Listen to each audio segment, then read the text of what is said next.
বাইকগুলি একটাও নাই বাপু ভগবান। এই ফর্সার বেটি দিনে আসি খসখস করি বাইকগুলো সিঁড়ি দিকে খসখস করি। আজই যদি এই ফর্সার বেটি আইসে তারপরে চুল চারটেও করে দিন। দেখো কামই তো নাই এই সুযোগে বাইগুন কটা সিঁড়ি তো আনাই খাইবে।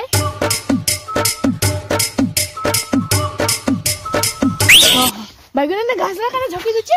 এই তো বোধহয় ফর্সার বেটি আসছে, এবার ধরাই খেয়ে দেবো।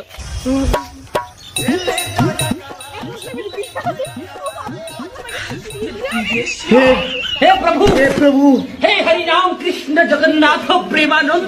না না মুই তো বাইগুন নাই রে।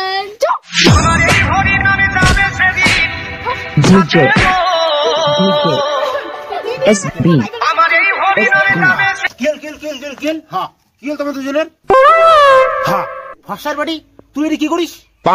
কি আর করে বাইকগুলো দিনে আসে সিঁড়ি নিকে একটা বাইকগুলো নাই গাছ। এই ব্যাপার মুই কালি সন্ধ্যের সময় দেখো বাইরে গেছিল এমন আছে মুই ভাবলাম কি ওর মধ্যে ধোদা ছিল আপনার আছে।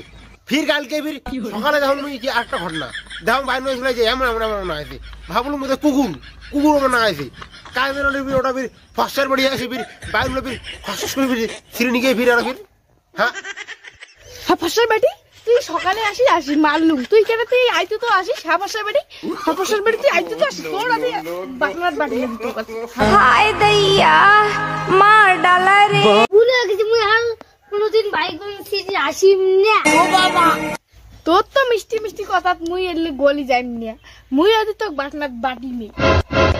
আরে বাটনা কোন বাড়ে শিলত তো বান শিলত তাহলে তুই বুঝবে কত ধানে কত দাম। বোকা সুদা ঠিকই কছে রিয়া গাতে শিলতেই থব্বা খাবি।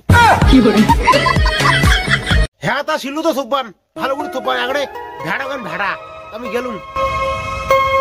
আমার ছোট্ট গোষ্ঠী ঢুকেছে ওই পুকুরের জলে।